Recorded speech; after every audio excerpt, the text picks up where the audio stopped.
So we know that history is not something that has been, fixed interpretations or what they are of history, but history is now not just something that you can interpret, it's malleable, it's plastic, it's something that you can melt and reform in your own image. And the question is, why do people want to change history? Why do people want to change people's interpretations of history? Well, it's because nothing can exist outside of the current moment. Classic Orwell. What's the quote from Orwell? History had been paved over, something like that. Nothing could exist outside of the paradigm of the party. I don't know all the Orwell quotes off the top of my head, no. Well, I've not read it, so... Oh, damn. I've seen the quote plenty of times. Go and check our 1984 book club on lotuses.com if you want to find out, because I don't remember, and I did it. There you go. Excellent plug. But we see lots of people, especially in the queer community, trying to revise history, tell you that historical figures were this way or that way, benders, bummers, who knows what. Well, I'm trying to be polite here, Callum. No need to snigger. Are these part of your community's terms?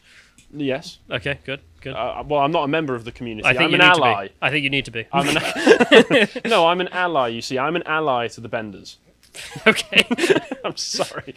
But yeah, they're trying to rewrite history, as always, so that nothing can exist outside of the current paradigm, so that you can't look back and go, wait, things were different. Does that mean things right now are weird? Because that might, engender some kind of resistance of some form, and we can't be having that. But before we go any further, there was this recent premium video that Bo and Connor did talking about life lessons from It's a Wonderful Life, because It's a Wonderful Life is a bit of a historical document to a time that doesn't really exist anymore, where you can have this very wholesome looking American family. Look, he's got his wife, he's got his kid right there, and the message of the story is basically life is nice. Life is good and you can live a good life. Can't be having that no more. Can't be having that anymore, can we? Because guess what? History was gay. In the most complimentary way possible, because New York. It was happy. No, it was probably it was queer. It was queer. Yes, I love that that's become a thing. History was queer. It's like the joke about it being the aristocratic class, like using the aristocratic queer. Perfect. Yeah, the New York Times came out with a new opinion piece from someone called Peyton, where it's saying the word transgender did not exist during the life of Little Women author Louisa May Alcott, but Peytonology asks whether it might be the best word to capture the experience of an author who wrote about having a boy's spirit and a man's soul. Now, bear in mind, I have not read Little Women, I have not watched any of the adaptations of Little Women. As far as I've ever been concerned, it sounded like a feminist piece of literature, which are almost inevitably terrible. So I decided to avoid it for that reason. But I know it, as I mentioned, purely off of its feminist airs, the fact that it was very popular among feminists. Women say, oh, it's a really good book if you want to show women can be anything they want, one of those sorts of things. So I don't necessarily think that this author, as we'll go on, is transgender. She definitely was relatively subversive, though, given its reputation. But on the basis of a random letter that the author sent, saying that she had a boy's spirit and a man's soul, bearing in mind she was writing in the 1800s, means that I can now claim all other famous literary writers of the 18th and 19th century as men as well. The Bronte sisters, men. How do I know this? They wrote under male pen names. Okay, I'm starting to see why the TERFs say that the transgender movement is a men's rights movement, like a male supremacy thing. It absolutely is, because now, under this logic, I can actually claim that the Bronte sisters were men purely because they wrote under male pen names. I don't need any other anything else. I don't even need historical context. You can say, well, if they didn't write under male pen names, they wouldn't have been able to get published. No. That's very close-minded of you, you see. What they were actually doing was expressing their masculine desires. Because Emily Bronte really was Ellis Bell, and Charlotte Bronte really was Lord Charles Albert Florian Wellesley. I'm so thankful that these brave men can now be liberated from the oppression of history. And if we look at the Twitter account of the person who wrote this particular article, Peyton Thomas, if you could click on the profile picture for me there, checks out that this person, a biological woman who identifies as a man, would have certain a certain vested ideological interest in trying to distort history. Are you doing some research here? Are you just looking up the... Well, I'd never read Little Women either. Are you looking up the I do plot? remember a good Simpsons meme where Mo is sat reading Little Women. Okay. Do you remember? And he just sits and he goes, "And they weren't little girls anymore. They were little women." And he closes it and like cries. I always wondered, is that in the book? So I looked up the PDF. It's not in there.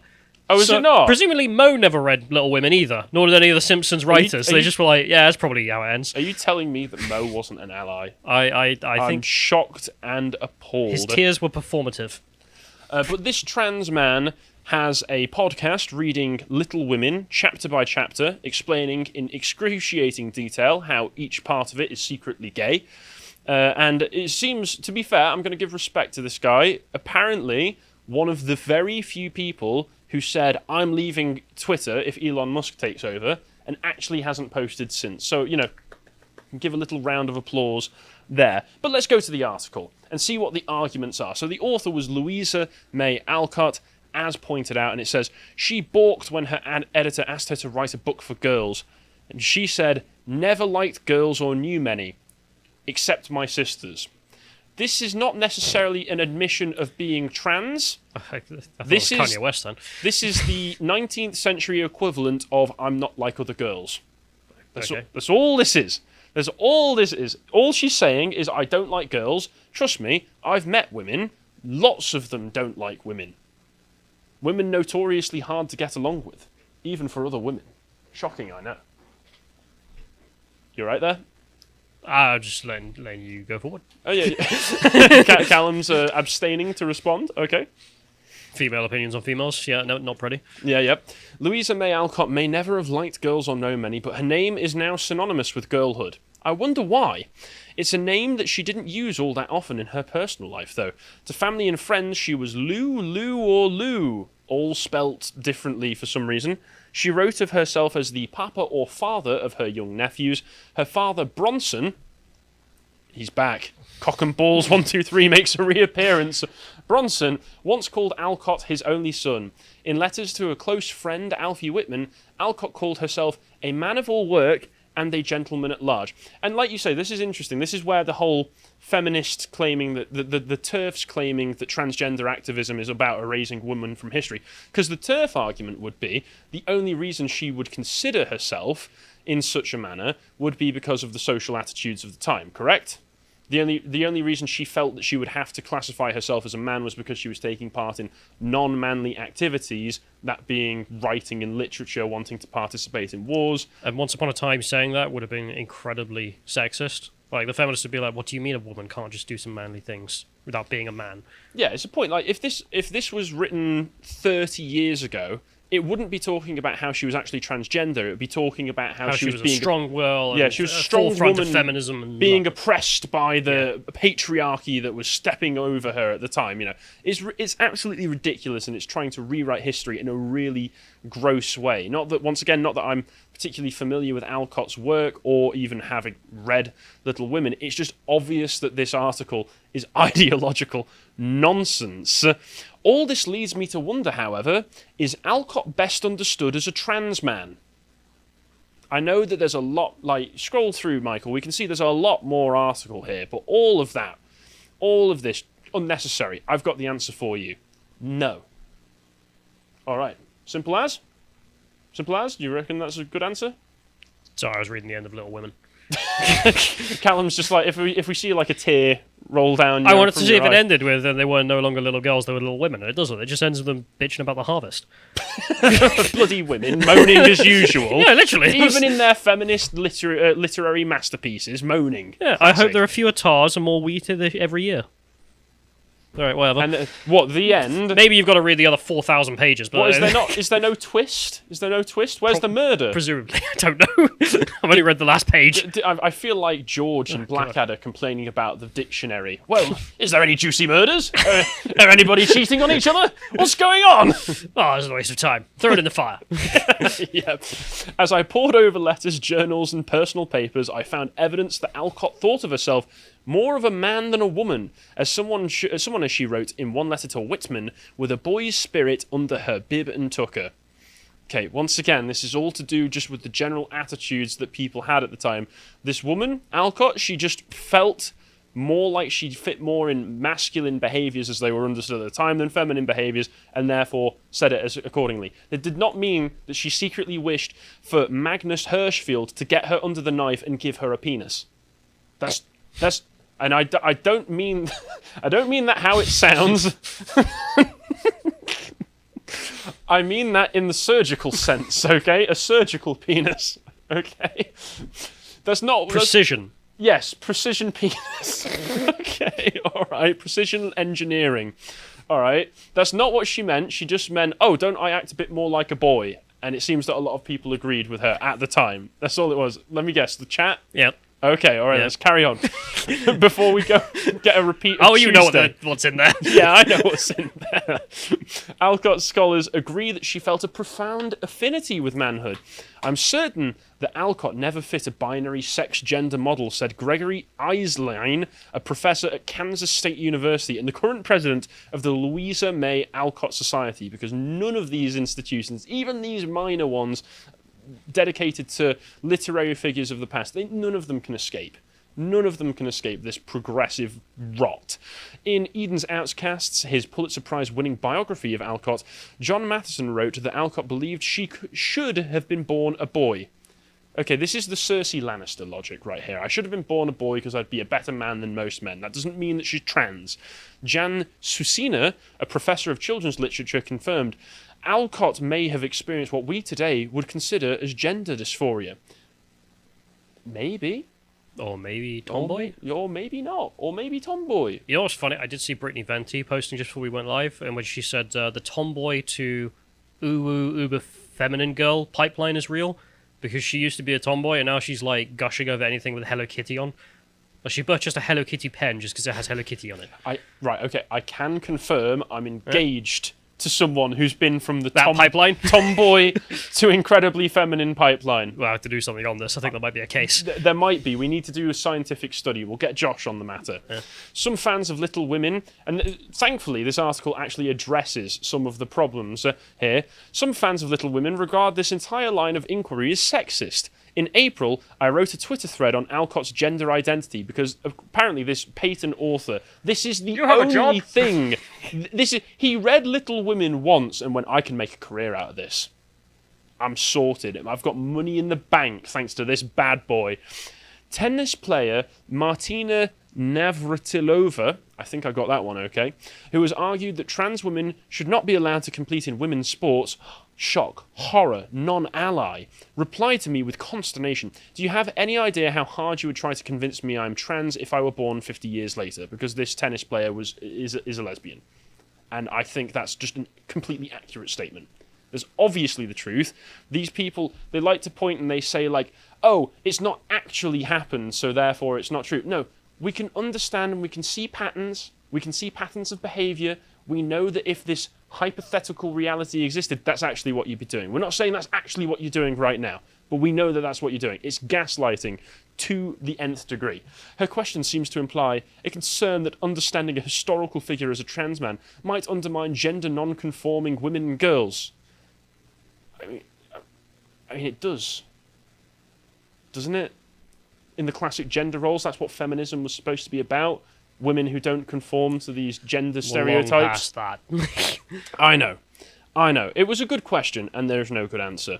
And like I say, the rest of the article is just agenda pushing. Because I can find one person who didn't fit gender stereotypes at one time in the 19th century, then that means it's perfectly normal that there's been an over 4,000% jump in young girls identifying as trans. The correlation, causation is just obvious to fit right there. And she also suggests, also suggests that if Alcott had been born later, she might have used transgender to describe herself. Well, that's a nice little bit of fiction you've written for yourself there, but you're just a retard talking over 100 years after the fact. So, I can say anything. I can say that, Yeah, but they don't get published in the New York Times somehow. I know. It's so stupid. Do you think... does this mean I can go back and say Booker T. Washington, because he focused on education, for freed slaves and black people. Education, being responsible for ourselves, not committing crimes. That's how we're going to improve the black community. Can I go back and say, well, he's white?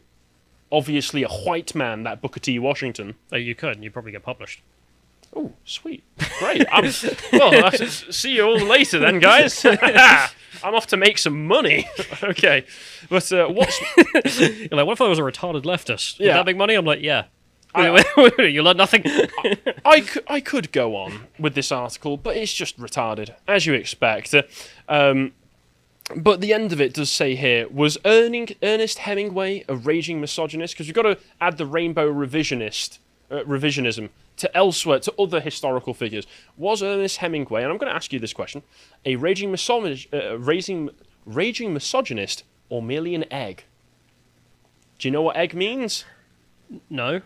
Egg is somebody who is trans and just hasn't realised it yet. It's mainly used on Reddit. It's a groomer term. It sounds like a slur. Well, it's a groomer term because if you recognise someone as being an egg, that being trans without realising it, your job as a true ally is to crack the egg so the beautiful, ugly duckling may emerge from it. And grow into a beautiful swan of being transgender. I assume that's how the metaphor works. Well, I think it only has a 58% success rate. Well, we'll let the... Shall we say? But he ends this article quite nicely by laying out the stakes really clearly for what's going on. He says, emotions in these arguments run high. At stake is nothing less than who gets to claim a hero. And that just lays it out. That just makes it clear why you're pushing these agendas, why you're trying to do this. You're trying to destroy, revise the past so that you can claim all heroes as your heroes. Nothing exists outside the paradigm. Nothing exists outside the party. Everyone who's to be admired from the past has to fit within the current mold. There it is, which is why you've got to fight back against it. That's the only reason you've got to fight back against it, because otherwise they will claim these people. They will warp children's minds in the future. This person somehow got a New York Times article out of this. So, yeah, that's where it's going. The Telegraph addressed this and just pointed out one of the problems and the cherry picking of evidence and the taking it out of context that the author did by just saying there's the journal entry in which she wrote "I long to be a man," which was referenced in the previous article. This actually references her desire to fight in the American Civil War, a conflict she later did serve in as a nurse. So, once again, I'm sure every other reference that was taken in that New York Times article was also taken out of context, but that's just one just to show you that, yes, these people, shockingly enough, lie. I know. And there's been other revisionism going on, such as this one, which actually almost sent Michael apoplectic when he saw it, that I saw from the Daily Mail. Furious Church changed lyrics of "God rest ye merry gentlemen" to be more inclusive towards women and LGBT people. Now, whole point of a religion, right? Exclusivity, right? You have to believe in a certain set of precepts to enter into the religion. Sure, never quite understood gay marriage for that reason. I'll be honest. I never quite understood gay marriage for exactly that reason. What do you mean? Like, I never understood at the time when people were like, yeah, I understand the purpose of getting married for, like, you know, government terms and all that. But just be like, yeah, I want to join the church, but at the same time, funny religious people, they hate gays. Isn't that funny? It's like, well, anyway. Well, as far as I can tell, the whole point of that, and I know that there are probably some people who approached it in good faith, but the movement as a whole seems to have taken that as we want to rub religion's face in it. It was those particular aspects that I found weird. Yeah, because there are lots of people within the queer community who basically just want to take your toys and they want to rip up your toys in front of you, laugh in your face, and then call you a bigot for crying about it. But they have no interest as a church. Yeah, they have no interest in it. So the updated carol was sung at a Church of England carol service. It was created by an American minister. Imagine my shock. It kept only the first two lines of the original 17th century verse. What was the minister's name out of interest? Do they have it? It doesn't say in this article, or perhaps it does and I just missed it, but it doesn't say as far as I could tell. But the first two lines are the only original ones. The second verse says, "God rest you also women who by men have been erased," which given what we were Oh talking God, about. burn it. No, Yeah. But also, given this what we were dictionary in the talking fire. about a moment ago with Louisa Alcott was not actually a woman, she was really a man in disguise. Through history ignored and scorned, defiled and displaced. Oh, for God's sake. And the third, We actually have intersectional hymns now. yes, and the third verse is, God rest you, queer and questioning, your anxious hearts be still. There you go. Your religion has been turned upside down. The religion is not there to worship the actual God that you worship anymore. It's now there to worship minorities. That's all it's there for. They will take your religion, they will take everything that's sacred to you, turn it on its head, and make you worship its exact inverse. That's all these people want to do. Gatekeep, gatekeep, gatekeep like your life depends on it. Then I found another article which I found was funny, which was somebody not understanding what Elon Musk meant when he said to someone on Twitter that he's not cis. He tweeted, I'm not a fan of pronouns, and somebody is giving every possible visual cue for he or she, but then still insists on telling you exactly what you expect. Responding to Musk's take, author Fred Sharman said, we cis people are explicit about pronouns on top of visual cues in order to help normalize their expression for those who might not be cis. Simple as. If you can understand that without having to break the thesaurus out, fair play. To which Musk volleyed back with the baffling response, I'm not cis, you are. And the rest of this article is a few paragraphs of somebody going like, but I don't understand. So is he trans then? Elon Musk comes out as trans? No. No, if you want an actual explanation for what he meant that I'm normal, I'm not going to call myself cis. Cis is, if you call yourself cis, it means you're a progressive, because progressives would be the only people who would call themselves such. So I'm not a progressive. I don't speak a foreign language, so I don't understand. I know, it's really stupid and ridiculous. But then to end off this segment, let's give a big round of applause, because the New Republic named their transphobe of the year as Matt Walsh. Give it up, everybody. Matt Walsh. Scroll down. That's what he did all this for, really. Yeah, this is all he did it for. It wasn't for the recognition. Well, it wasn't for, fighting social causes. It was all for the recognition. No. Yeah, and they do the classic thing where they say, actually, right-wingers are the groomers, right-wingers hate children, right-wingers are actually paedophiles, and then list incredibly dubious evidence. And they also say here, from book bans to bomb threats, 2022 has been characterized by a disturbing rise in right-wing violence brought on by the viral moral panic of very online fearmongers. And we can just refer to Callum's segment from yesterday to prove that no, the right wing are not the ones committing more terrorist attacks and more terrorist threats and such. The data. We actually have the data that says that they're not. But let's all just give a round of applause after Matt Walsh gave his expectant speech on Twitter, saying he's extremely honoured to have earned the Transphobe of the Year award from the New Republic. I want to thank everyone who supported me in pursuit of this goal. I didn't do it for the accolades, but I'm grateful and humbled to receive them. And with that, I think we'll end there. If you appreciated that segment from the podcast of the Lotus Eaters, you can go to lotuseaters.com to get access to all the premium content we have on the site, such as the book clubs we do, this one on the concept of representation. If you'd like to find out what else we're putting out, you can follow us on Getter at lotuseaters_com on Getter. Thank you and goodbye.